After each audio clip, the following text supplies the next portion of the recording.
په مال او دولت کې د برکت دپاره مولانا عبدالقادر جیلانی رحمه الله یو وظیفه ښودلې ده. د الله پاک یو دوه نومونه ښودلي چې دا نومونه څوک په کاغذ باندې په سور بالپین ولیکي او د کاغذ ځان سره بټوکې کېږدي، انشاءالله العزیز بټوکې به پیسې کمیږي نه. بسم الله الرحمن الرحیم. شروع کوم د ډیر زیات بخونکي او د ډیر زیات مهربان رب په نوم باندې.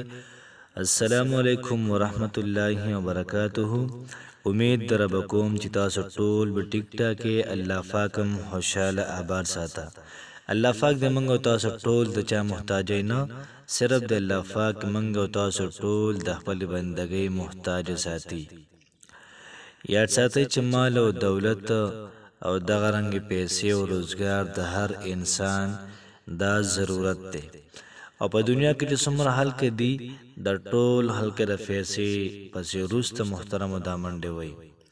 نو چې کله داسې وظیفه مخې ته راشي چې یو دوه نومونه دي صرف ځان سر کې ایښودل دي، نو بیا نور هم زمونږ خویندې وروڼه دا په شوق کې شي چې دا عمل هم دی او ډېر اسان هم دی، نو بیا دا وظایف خامخا کوي.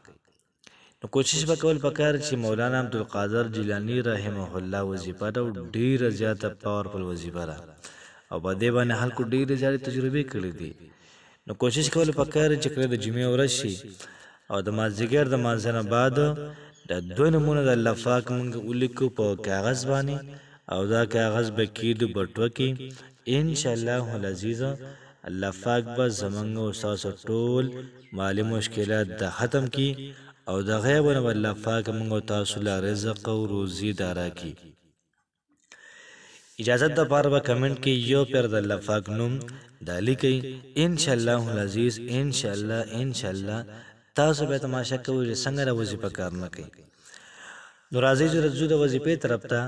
موږ به روزانه سهار او ماښام 21 پیرې یا وهاب یا رزاق ووایو، خو د دې سره سره به په یو کاغذ باندې به دا ولیکو په سور بالپین باندې او دغه بالپې دغه کاغذ به کېږدو په بټوه کې.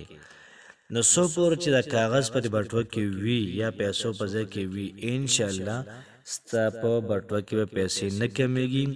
کامل یقین غواړي، مضبوط یقین غواړي، الله پاک باندې بروسه غواړي، د الله پاک په خزانه باندې کلک توکل او یقین محترمه دا غواړي. انشاءالله موږ د الله پاک په خزانه باندې مکمل یقین محترمه دا کوو.